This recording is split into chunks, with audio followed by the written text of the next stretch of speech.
أعوذ بالله السميع العليم من الشيطان اللعين الرجيم. بسم الله الرحمن الرحيم.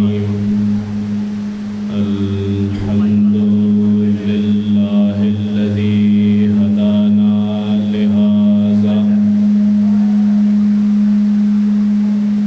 وما كنا لنهتدي لولا أن هدانا الله. لقد جاءت رسل ربنا بالحق ثم الصلاة والسلام والتحية والإكرام على سيد الأولين والآخرين حبيبنا وحبيب إله العالمين أبي القاسم المصطفى محمد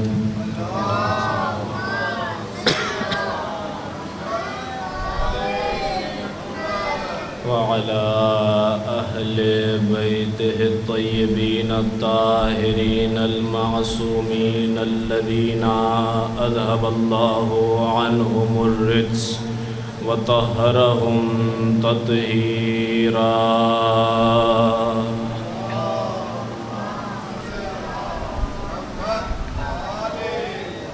واللعنة الدائمة الباقية الأبدية على أعدائهم أجمعين. أما بعد فقد قال الله الكريم في الذكر الحكيم: ألم تروا أن الله سخر لكم ما في السماوات وما في الأرض وأسبغ عليكم نعمه ظاهرة وباطنة ومن الناس من يجادل في الله بغير علم ولا هدى ولا كتاب منير. صلوات.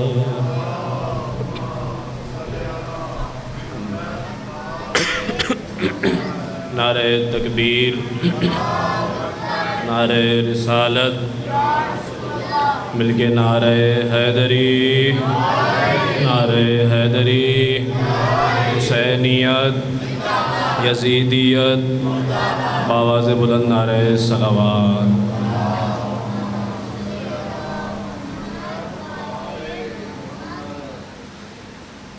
ہمارا سلسلہ گفتگو نعمت الہی کے عنوان سے اپنے چھٹے مرحلے میں داخل ہو رہا ہے. خداوند عالم نے سورہ مبارکہ لقمان کی 20ویں آیت میں ارشاد فرمایا کہ اے لوگوں، کیا تم نے نہیں دیکھا کہ اللہ نے جو کچھ آسمانوں اور زمین میں موجود ہے اس کو تمہارے لیے مسخر کر دیا ہے اور تم پر اپنی ظاہری نعمتوں کی بھی برسات کی ہے اور باطنی نعمتوں کی بھی برسات کی ہے. لیکن اتنی نعمتیں حاصل کرنے کے باوجود انسانوں میں کچھ ایسے لوگ ہیں کہ جو اللہ کے بارے میں جھگڑا کیا کرتے ہیں، اللہ کے بارے میں بحث کیا کرتے ہیں، جبکہ نہ ان کے پاس علم موجود ہے، نہ ان کے پاس ہدایت موجود ہے اور نہ ان کے پاس کتاب منیر موجود ہے. میں نے اپنے موضوع سخن کو آگے بڑھاتے ہوئے آپ کے سامنے قرآن کریم سے مختلف آیات کو پیش کرنے کی کوشش کی نعمت الہی کے بارے میں، اور چند روز پہلے میں نے ایک آیت کو پیش کیا تھا جس میں خداوند عالم نے فرمایا تھا کہ کن 4 گروہوں پر اللہ نے اپنی نعمتوں کو نازل کیا. اس میں پہلا گروہ انبیاء کرام کا تھا، دوسرا گروہ صدیقین سچوں کا تھا، تیسرا گروہ شہداء یعنی جو اللہ کی بارگاہ میں گواہ ہیں ان کا تھا، اور آخری گروہ صالحین اللہ کے نیک اور صالح بندوں کا تھا. انبیاء کے واقعات آپ کے سامنے ذکر کیے، بیان کیا کہ صدیقین قرآن کی نظر میں کون ہیں، حقیقت میں صدیق اور صدیقہ قرآن نے کس کو کہا ہے۔ اب باری آتی ہے اللہ کا وہ گروہ کہ جس پر اللہ نے اپنی نعمتوں کو نازل کیا، اور تیسرا گروہ کہ جو ہے شہداء۔ شہداء جمع ہے شہید کی، ای کو اس کا کم کیجئے گا تھوڑا سا، صلوات پڑھیں گے محمد والوں کو۔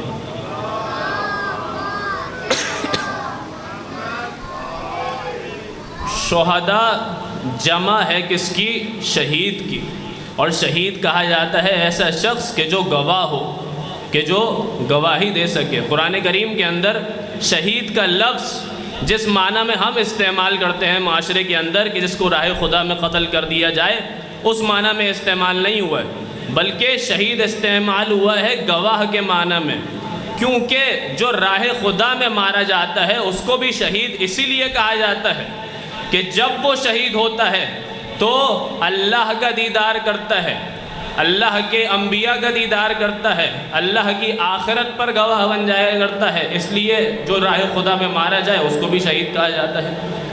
تو تیسرا گروہ جس پر اللہ نے اپنی نعمتوں کو نازل کیا وہ افراد کے جو گواہ ہیں۔ اب کون ہیں یہ افراد قرآن کی نظر میں کہ جو گواہ ہیں انسانوں کے اعمال پر؟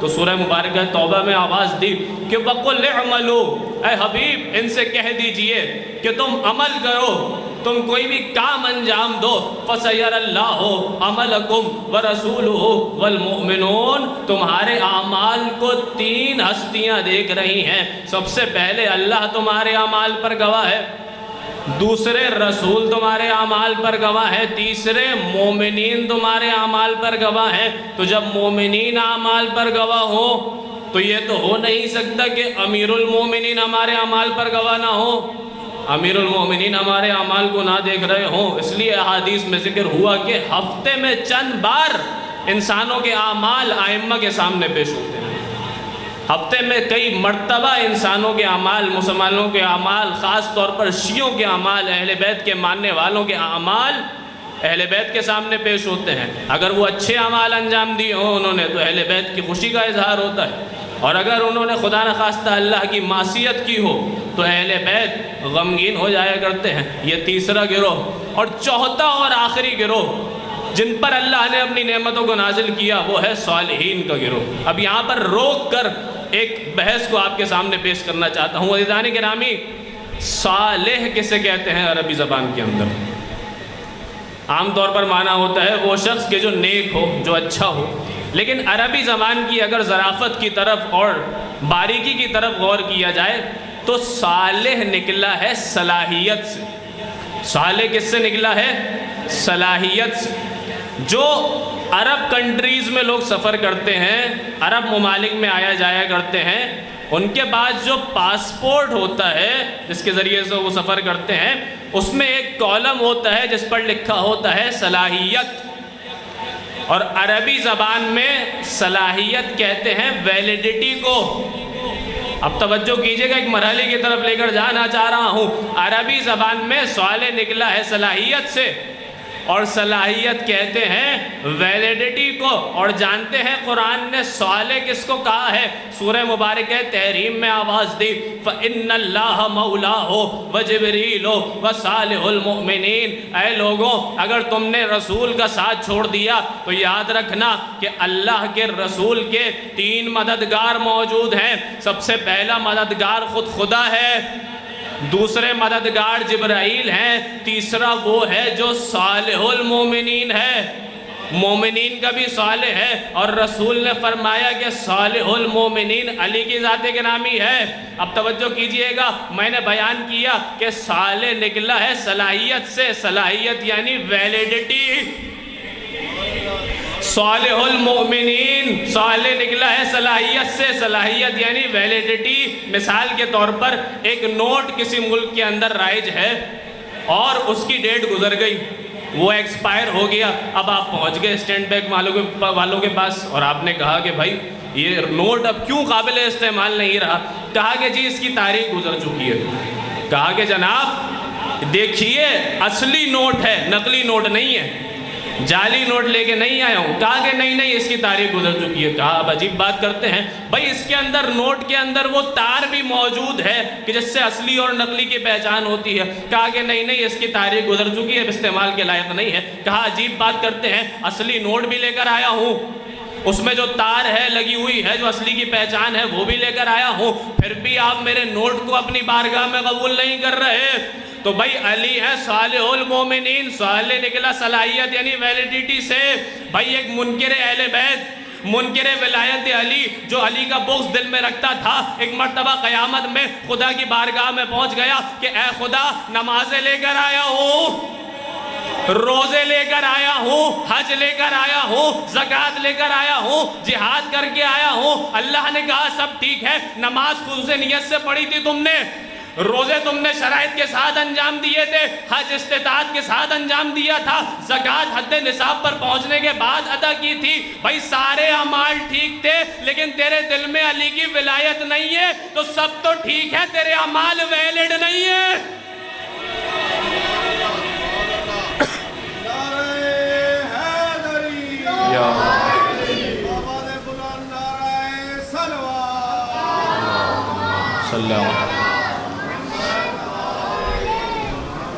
جس کے دل میں علی کی ولایت نہ ہو، علی کی محبت نہ ہو، تو اللہ اسے کیا کہے گا کہ بھائی علی ہے صالح المومنین، علی ہے معیار اعمال کی قبولیت کا اور رد ہونے کا۔ تیرے دل میں علی کی ولایت نہیں ہے، تیرے دل میں علی کی محبت نہیں ہے، تو سب تو ٹھیک ہے تیرے اعمال ویلڈ نہیں ہیں۔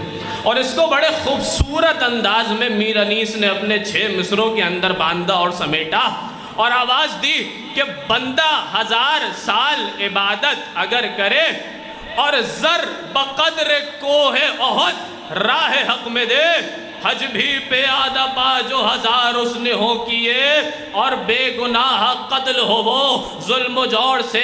اب انیس نے آخری 2 مصروں میں نتیجہ دے دیا، توجہات کا طالب ہوں خاص طور پہ، کہتے ہیں کہ بندہ 1000 سال عبادت اگر کرے اور زر بقدر کوہ احد راہ حق میں دے، حج بھی پیادہ پا جو 1000 اس نے ہو کیے، اور بے گناہ قتل ہو وہ ظلم و جور سے۔ ارے حب علی کی میں نہیں، گر دل کے جام میں جنت کی بو نہ پہنچے گی ہرگز مشام میں۔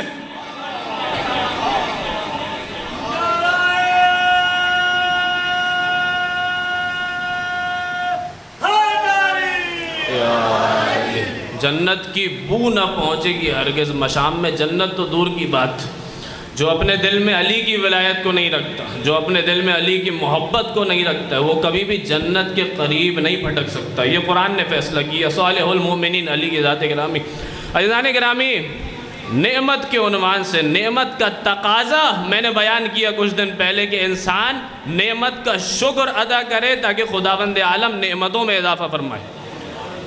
اور حقیقت شکر یہ ہے کہ انسان اپنی زندگی میں ہر نفس، ہر سانس، ہر قدم، ہر گام جو بھی بڑھائے، جو بھی سانس لے، تو اس کی زندگی کا ہر عمل مرضی پروردگار کے مطابق ہو۔ یہ ہے نعمت کا حقیقی شکر، یہ ہے حقیقی مطلب شکر کا اور شکران نعمت کا، کہ جو بھی کام زندگی میں انجام دینا اپنے رب کی مرضی کے مطابق انجام دینا۔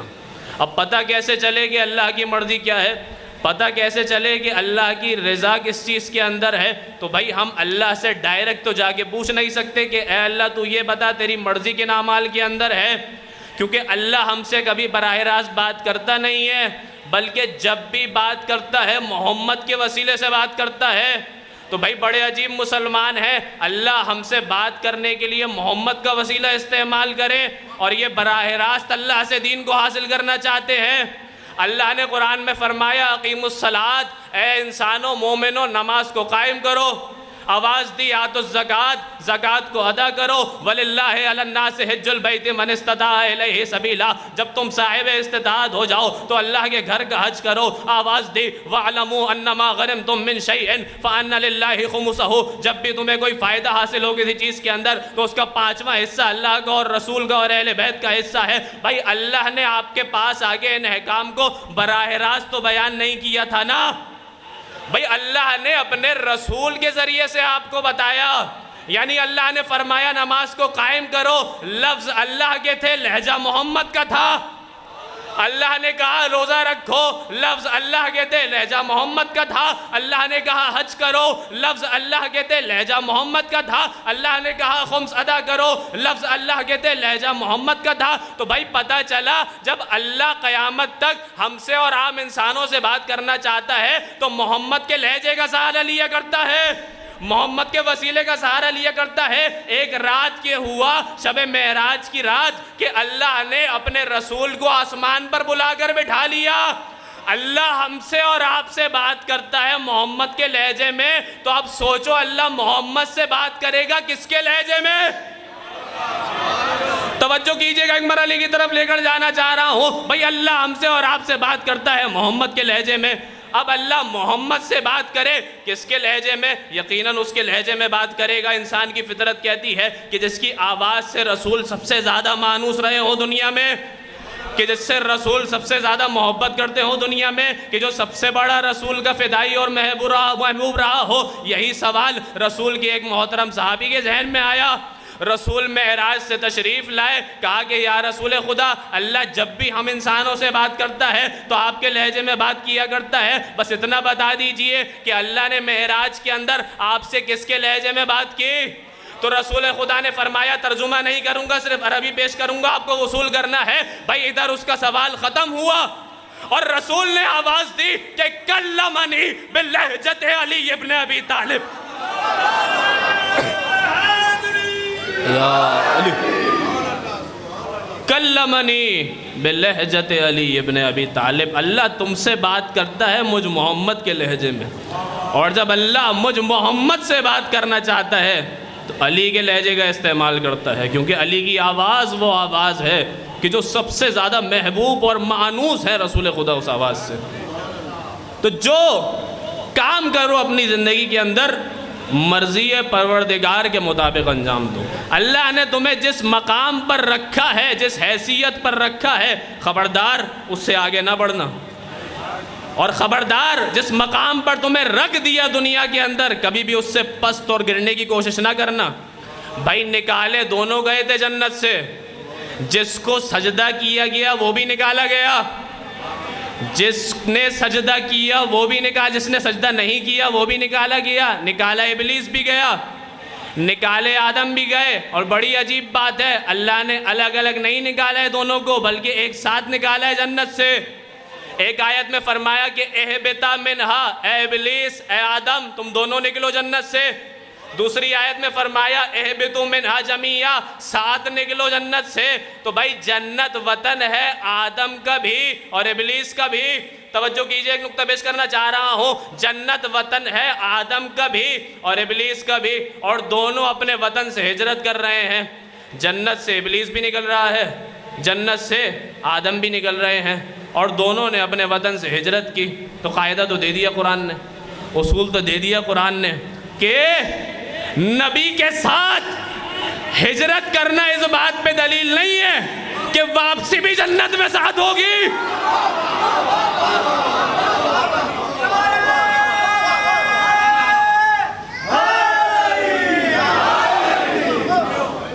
میں ابلیس اور آدم کی بات کر رہا ہوں۔ بھائی نبی کے ساتھ ہجرت کرنا، اپنے وطن کو چھوڑنا، اس بات کی دلیل تو نہیں ہے کہ انجام میں بھی ساتھ ہوں گے اور جنت میں واپسی بھی ساتھ ہوگی۔ ہر ایک کا اپنا اپنا عمل ہے، اپنا اپنا ایمان ہے، اپنا اپنا عقیدہ ہے۔ جو اچھے اعمال انجام دے گا وہ ساتھ جائے گا، جو برے اعمال انجام دے گا وہ ساتھ نہیں جائے گا۔ تو یہ اللہ نے کیا کیا، اس کو بھی نکالا جنت سے کہ جو رجیم بنا، اس کو بھی نکالا جنت سے جو اللہ کا خلیفہ بنا۔ کیوں؟ کیونکہ آدم اپنی حیثیت پر باقی رہے، اللہ نے ان کو خلیفہ بنایا۔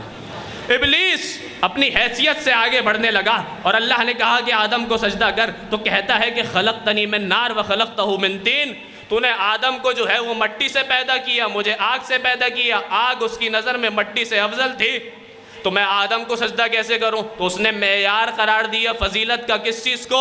اپنی نجات کو، اپنی نسل کو، اپنے شجرے کو، اپنے نسب کو۔ تو بھائی اسلام کے اندر نہ نسل معیار ہے فضیلت کا، نہ نسب معیار ہے فضیلت کا، نہ شجرہ معیار ہے فضیلت کا، نہ ہی رنگ معیار ہے فضیلت کا۔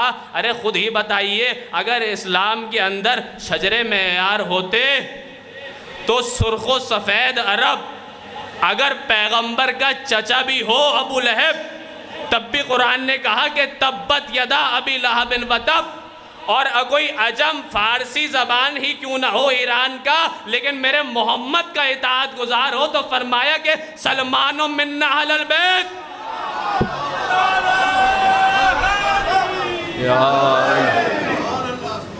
شجرہ معیار نہیں ہے اسلام کے اندر۔ بھائی شجرہ معیار ہوتا تو رسول کا سگا چچا محمد کا وفادار نہ نکلا، اطاعت گزار نہ نکلا، ایمان لے کر نہ آیا، تبت یدا ابی لہب و تب، ابو لہب کے دونوں ہاتھ ٹوٹ جائیں۔ لیکن اگر کوئی عجم ہی کیوں نہ ہو، عرب نہ ہو، محمد کا وفادار ہو، علی کا پیروکار ہو، تو سلمان منا اہل البیت، سلمان ہم اہل بیت میں سے ہیں۔ تو بھائی مجھے تو نہیں پتا کہ سلمان کا شجرہ کیا تھا، تاریخ میں ذکر نہیں ہوا ہے، لیکن اتنا یقیناً بڑے اچھے شجرے والے رہے ہوں گے۔ لیکن عرب کے اندر شجرے کا معیار کیا تھا؟ عرب کے اندر اس زمانے میں عرب اپنے گھوڑوں تک کے شجروں کو محفوظ رکھا کرتے تھے، یہ عرب کے شجروں کا عالم تھا۔ تو جو اپنے جانور کے شجرے کو محفوظ رکھیں، کیا وہ اپنے شجرے کو محفوظ نہیں رکھیں گے؟ تو ایک مرتبہ چھیڑا کرتے تھے سلمان کو اور طنز کیا کرتے تھے سلمان پر کہ اے سلمان ذرا اپنا شجرہ تو بتاؤ، اے سلمان ذرا اپنا نسب تو بتاؤ، اے سلمان ذرا اپنے آباء و اجداد کے نام تو گنواؤ۔ اسی طرح کا ایک واقعہ ہندوستان کی تاریخ میں، ایک بادشاہ تھا دلی کا رہنے والا، دلی پر حکومت کرتا تھا۔ جب نادر شاہ نے ہندوستان پر حملہ کیا اور ہندوستان پر فتح حاصل کر لی تو بھائی نادر شاہ کا کوئی خاص شجرہ نہ تھا، لیکن جو دلی کا بادشاہ تھا بڑے شجرے والا تھا۔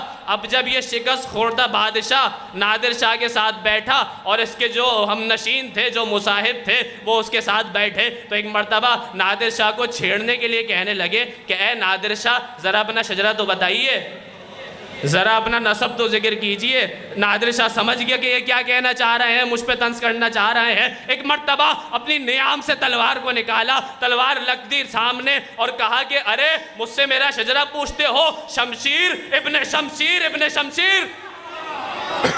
توجہ کی ایک مرحلے کی طرف لے کر جانا چاہ رہا ہوں۔ بھائی نادر شاہ نے کہا مجھ سے میرا شجرہ پوچھتا ہے، شمشیر ابن شمشیر ابن شمشیر۔ سامنے والے سمجھ گئے کہ معاملہ بگڑ رہا ہے، معاملہ حالات خراب ہو رہے ہیں۔ بھائی یہی کیا سلمان نے، جب سرخ و سفید عربوں نے بولا اور طنز کیا کہ اے سلمان ذرا اپنا شجرہ تو بتائیے، ادھر ان کا سوال ختم ہوا۔ سلمان نے کہا کہ ارے مجھ سے میرا شجرہ پوچھتا ہے سلمان ابن اسلام ابن اسلام ابن اسلام۔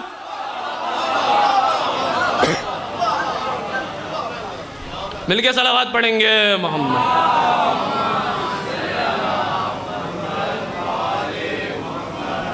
مجھ سے میرا شجرہ پوچھتا ہے، میرا کوئی اور حوالہ نہیں ہے، بلکہ اگر کچھ معیار ہے فضیلت کا تو وہ اسلام ہے، کچھ معیار ہے فضیلت کا تو وہ رسول کی اطاعت ہے۔ تو بھائی پتہ چلا نہ نسب معیار ہے اسلام کے اندر، نہ ہی شجرہ معیار ہے اسلام کے اندر۔ اچھا تو کیا رنگ معیار ہے اسلام کے اندر؟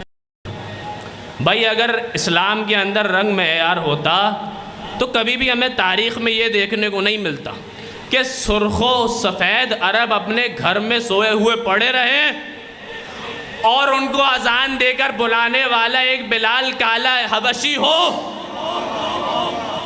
اگر معیار اسلام میں رنگ ہوتا تو کبھی بھی رسول خدا ایسا مقرر نہ کرتے حکم کہ مسلمان سارے سرخ و سفید عرب گھر میں سوئے ہوئے پڑے رہیں اور ان کو بلانے والا کون ہو؟ بلال حبشی، کالا بلال ہو جس کا کالا رنگ تھا۔ اچھا مجھے تاریخ میں کہیں نہیں ملا، میں نے بہت ورق کھنگالے تاریخ کے کہ کہیں ایسا مل جائے کہ کسی سرخ و سفید عرب نے آ کر رسول پہ اعتراض کیا ہو کہ یا رسول خدا ہماری اتنی اچھی آواز ہے، ہمارا اتنا اچھا رنگ ہے، ہم گورے بھی ہیں، سرخ بھی ہیں، سفید بھی ہیں، اور یہ بلال اس کو تو سین اور شین میں ہی تمیز نہیں ہے، جو اشہدو کو اسہدو کہے آپ نے اس کو جو ہے وہ گلدستہ اذان پر کھڑا کر دیا۔ تو مجھے تو تاریخ میں ایسا نہ ملا کہ کسی مسلمان نے آگے رسول کے انتخاب پہ اعتراض کیا ہو۔ بھائی بڑے سمجھدار مسلمان تھے رسول کے زمانے کے، بڑے سمجھدار مسلمان تھے رسول کے زمانے کے۔ رسول نے جس کو گلدستہ اذان پر ایک مرتبہ کھڑا کر دیا تو پھر رسول کے انتخاب پر اعتراض نہ کیا، کیونکہ جانتے تھے کہ بھائی رسول جس کو گلدستہ اذان پر کھڑا کر دے کوئی اس کو گلدستہ اذان سے اتار نہیں سکتا۔ ارے رسول جس کو گلدستہ اذان پر کھڑا کرے اس کو تمہاری اوقات نہیں کہ اتار سکو، تو رسول جس کو غدیر کے ممبر پہ کھڑا کر کے چلا جائے تو کسی کی کیا اوقات کہ علی کو ممبر سے اتار دے؟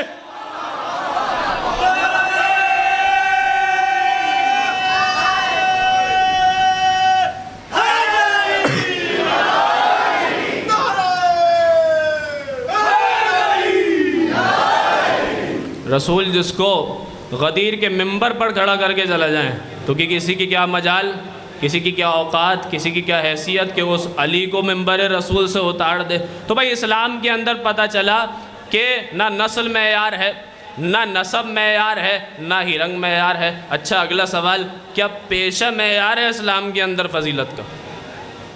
جو اچھے کام کرتا ہو، اچھی جاب کرتا ہو، اچھا کاروبار کرتا ہو، اچھے پیسے کماتا ہو، وہ اللہ کی نظر میں فضیلت والا ہو، آیا ایسا ہے؟ تو نہیں۔ کسب معاش کے 4 طریقے پائے جاتے ہیں دنیا کے اندر، اور کوئی بھی کام، کوئی بھی نوکری، کوئی بھی کاروبار، کوئی بھی کسی قسم کا مشغلہ ان 4 کاموں سے باہر نہیں ہے۔ سب سے پہلا زراعت، دوسرا صنعت، تیسرا تجارت، چوتھا محنت۔ 4 چیزیں پائی جاتی ہیں کسب معاش کی دنیا کے اندر، اکنامکس کے اندر، اکنامکس کے مسائل ہیں۔ 4 چیزیں، پہلی چیز زراعت، دوسری چیز صنعت، تیسری چیز تجارت، چوتھی چیز محنت۔ اور جانتے ہیں اللہ نے زراعت کے بارے میں کیا فرمایا ہے؟ آواز دی سورہ واقعہ کے اندر، انتم تزرعونہ ام نحن الزارعون، ارے تم زراعت نہیں کرتے، ہم زراعت کیا کرتے ہیں۔ کیونکہ دنیا جو ہے وہ انسان کے اعمال کی کھیتی ہے۔ تم یہاں پر اچھے اعمال، برے اعمال، اچھے اعمال بوتے ہو، اس کی جزا تمہیں قیامت میں اللہ دیا کرتا ہے۔ تو زراعت کو خبردار حقیر پیشہ نہ سمجھنا، اللہ نے زراعت کے کام کو اپنی طرف نسبت دی ہے۔ دوسرا کسب معاش کا طریقہ صنعت، تو اللہ نے قرآن میں آواز دی وَأَلَنَّا لَهُ الْحَدِيدِ، ہم نے داؤد کے لیے لوہے کو موم بنا دیا، لوہے کو نرم کر دیا، ہم نے داؤد کو زرہ بنانے کی صنعت سکھائی۔ تو بھائی اللہ نے زراعت کی نسبت بھی اپنی طرف دی قرآن کے اندر، صنعت کی نسبت بھی اپنی طرف دی قرآن کے اندر، اور اب باری آئی تجارت کی تو کہا کہ میں کس طرح سے تجارت کیا کرتا ہوں۔ یا ایھا الذین آمنوا هل ادلکم علی تجارۃ تنجیکم من عذاب علیم، اے ایمان والوں کیا تمہیں ایسی تجارت بتاؤں جس کے ذریعے سے تم عذاب سے امان میں آ جاؤ؟ تو اللہ پر ایمان لے کر آؤ اور اچھے اعمال انجام دو۔ تو بھائی زراعت اللہ کرتا ہے، صنعت سے کام اللہ لیتا ہے، تجارت اللہ کرتا ہے، اور اب چوتھی اور آخری چیز محنت۔ تو محنت وہ چیز ہے کہ جس کی نسبت اللہ کی طرف نہیں دی جا سکتی، کیونکہ اللہ کی ذات تو وہ ذات ہے جو کن کہہ کر تمام کائنات کو خلق کر دیا کرتی ہے۔ تو محنت اللہ کا شیوا نہیں ہے بلکہ محنت بندوں کا شیوا ہے۔ اور جانتے ہیں کہ محنت کی اہمیت کے بارے میں قرآن نے کیا بیان فرمایا ہے؟ ایک مرتبہ مریم کے واقعے کو ذکر کیا اور آواز دی کہ فَانْتَبَذَتْ مِنْ أَهْلِهَا مَكَانًا شَرْقِيًّا، جب مریم نے اپنے وجود اور بطن مبارک کے اندر عیسیٰ کے وجود کو محسوس کیا تو ایک مرتبہ ایک مشرقی مکان کی طرف گئیں۔ اب جب وہاں گئیں نا تو وہاں پہ ایک پیڑ موجود تھا کھجور کا۔ مریم کو آواز دی کہ اس کھجور کے پیڑ کے نیچے بیٹھ جاؤ۔ وہیں پر عیسیٰ کی ولادت ہوئی۔ توجہ رہے، محنت کو بیان کر رہا ہوں قرآن کے اندر۔ جب ایک مرتبہ عیسیٰ کی ولادت ہو گئی تو اللہ نے آواز دی حُزِّی إِلَيْكِ بِجِذْعِ النَّخْلَةِ تُسَاقِطْ عَلَيْكِ رُطَبًا جَنِيًّا، اے مریم ذرا اس کھجور کے درخت کو ہلاؤ، تازہ خورمے تمہارے اوپر آ کر گریں گے۔ بھائی کون مریم جانتے ہیں نا؟ جب بھی مریم بیت المقدس میں اپنے محراب کے اندر، اپنے اتاق اور کمرے کے اندر خدا کی عبادت کو انجام دیا کرتی تھی تو قرآن نے آواز دی کہ کلما دخل علیہا زکریا المحراب وجد عندہا رزقا، جب بھی زکریا آتے تھے مریم کے پاس تو دیکھتے تھے کہ اللہ کا رزق موجود ہے مریم کے پاس۔ تو کہتے تھے کہ مریم یہ کہاں سے آیا؟ تو کہتی تھی قالت ہوا من عند اللہ، یہ اللہ کے پاس سے آیا ہے۔ تو بھائی مریم تو وہ جن کے پاس جنت سے کھانے آئے، اور یہاں پر اللہ کہہ رہا ہے کہ مریم کھجور کے درخت کو ہلاؤ تاکہ تم پہ تازہ کھجور گرے، اور کہا کہ رطباً جنیہ، تازہ کھجور۔ اب آپ سے سوال ہے، یہاں پہ روک کے ایک سوال کروں کہ تازہ کھجور کس موسم کے اندر اگتے ہیں؟ بھائی تازہ کھجور کس موسم میں آتے ہیں؟ تو آپ کہیں گے سخت گرمی کے موسم میں۔ بڑی عجیب بات ہے، عیسیٰ کی ولادت کس موسم کے اندر ہوئی ہے؟ دسمبر کے مہینے میں، 25 دسمبر کے دن، یعنی وہ اللہ کہ جو سخت گرمی کے موسم میں اگنے والے کھجور کو سخت جاڑے کے موسم میں اگائے، وہ اللہ کہ جو مریم کے لیے جنت سے رزق بھیجے، اب وہی اللہ حکم دے رہا ہے کہ اے مریم ذرا اس کھجور کے درخت کے تنے کو ہلاؤ تاکہ تم پہ تازہ کھجور گرے۔ تو اے اللہ کھجور کو حکم دے دے کہ وہ گر جائیں، مریم ان میں سے کھا لیں۔ تو یہ کیوں کہہ رہا ہے کہ کھجور کے تنے کو ہلاؤ؟ بھائی بتانا یہ چاہ رہا ہے کہ محنت کرنا تمہارا کام ہے، رزق دینا ہمارا کام ہے۔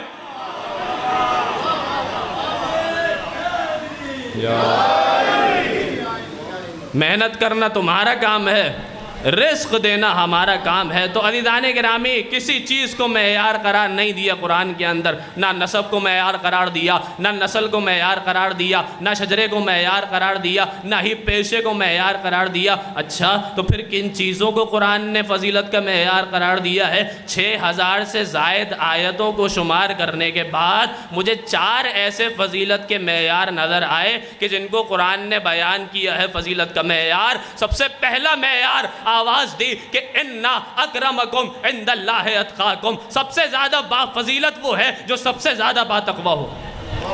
دوسری آیت میں ارشاد فرمایا اَفَمَنْ كَانَ مُؤْمِنًا كَمَنْ كَانَ فَاسِقًا لَا يَسْتَوُونَ، کیا جو مومن ہے اور جو فاسق ہے کیا یہ دونوں برابر ہو سکتے ہیں؟ تو دوسرا فضیلت کا معیار قرآن کی نظر میں ایمان۔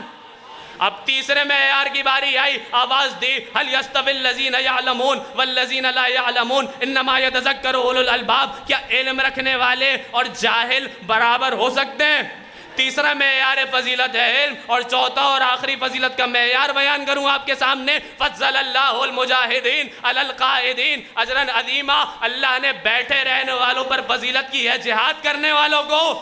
تو بھائی قرآن کی نظر میں 4 فضیلت کے معیار ہو گئے۔ پہلا معیار فضیلت ہے علم، دوسرا معیار فضیلت ہے تقوی، تیسرا معیار فضیلت ہے ایمان، چوتھا معیار فضیلت ہے جہاد۔ ارے کسی کے اندر کوئی ایک بھی ان میں سے پایا جائے تو وہ با فضیلت ہے۔ اب ذرا سوچو کوئی ایسی ہستی موجود ہو جس کے اندر یہ ایک معیار نہیں، چاروں کے چاروں معیار ایک ساتھ پائے جائیں تو ہاں مجھے نظر آئی رسول کی حدیث۔ رسول نے فرمایا کہ انا مدینۃ العلم وعلی بابھا، میں شہر علم ہوں، علی اس کا دروازہ ہے۔ رسول نے پھر آواز دی علی امام المتقین، علی صرف متقی نہیں ہے، متقیوں کے امام ہیں۔ جہاد کی فضیلت جانتے ہو علی کی؟ فرمایا کہ ضربت علی یوم الخندق افضل من عبادت الثقلین، علی کی ایک ضربت، علی کی ایک ضربت ثقلین یعنی جن و انس کی عبادت سے افضل ہے۔ اور اب آخری معیار فضیلت آپ کے حوالے کر رہا ہوں،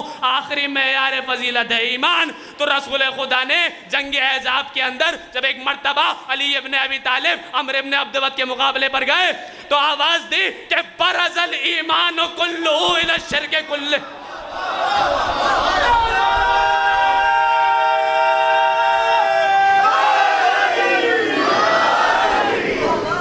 مل کے صلوات پڑھیں گے محمد۔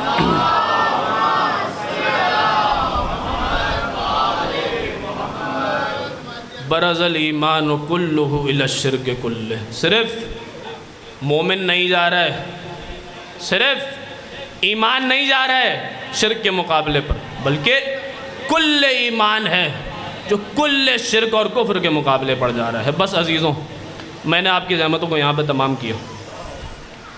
آج اس عزاخانے کے اندر رسم ہے کہ ایک باوفا،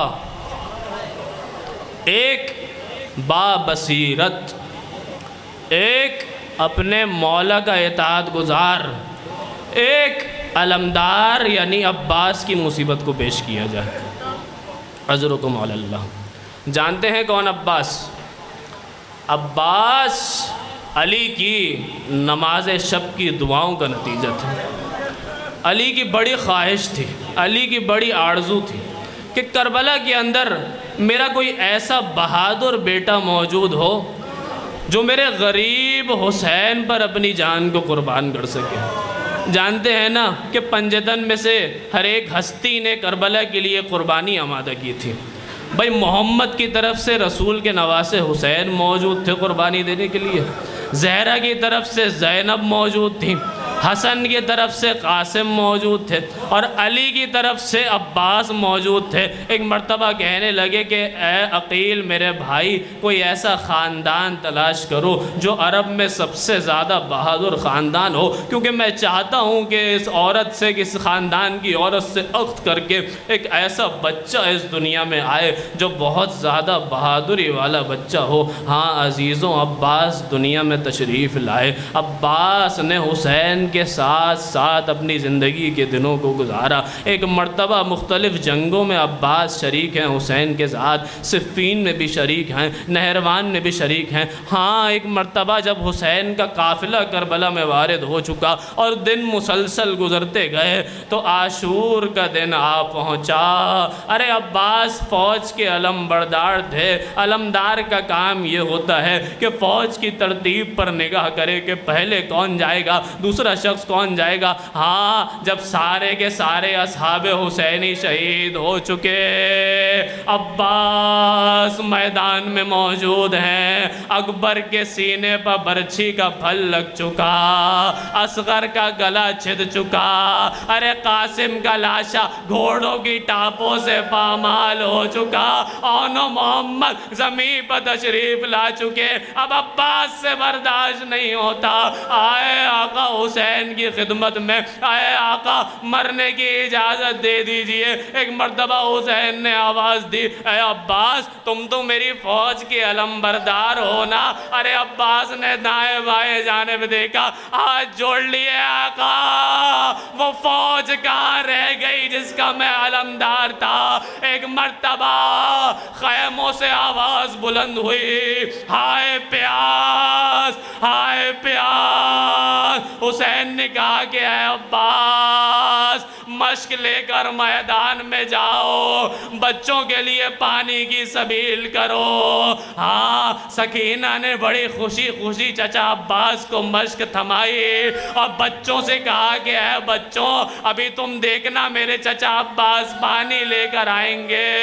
ہائے بڑے فرات کی طرف علی کا بیٹا تھا، جب فرات تک پہنچے نا کسی میں دم نہیں تھا کہ عباس کو کوئی زخم لگا سکے، مگر ہائے ایک مرتبہ عباس نے اپنے گھوڑے کو فرات میں اتارا، مشکیزے کو پانی میں ڈالا۔ 3 دن کی سوکھی ہوئی مشک تھی، بڑا وقت لگا مشک بھرنے میں۔ ہاں ایک مرتبہ عباس نے چلو میں پانی کو لیا، اب جیسے ہی پانی پر نظر پڑی نا آقا حسین کی پیاس یاد آ گئی، پانی کو فرات کے منہ پہ مار دیا، مشکیزے کو اٹھایا، رہوار پر سوار ہوئے۔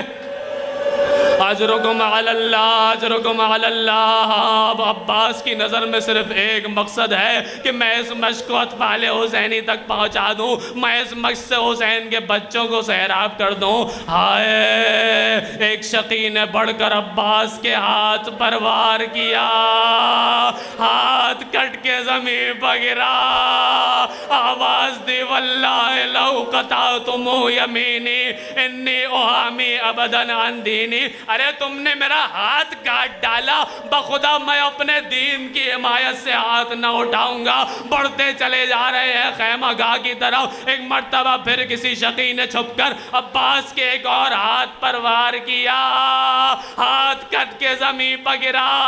اب عالم کیا ہے عزاداروں، کٹے ہوئے ہاتھ سے علم کو سنبھالا ہوا ہے، منہ میں مشکیزے کو لیا ہوا ہے، بڑھ رہے ہیں قیام کی طرح، مگر آئے اب کی مرتبہ ایک شقی نے چھپ کر عباس کے سر پر گرز کا وار کیا. اب عباس سے رہوار پر سنبھلا نہیں جاتا.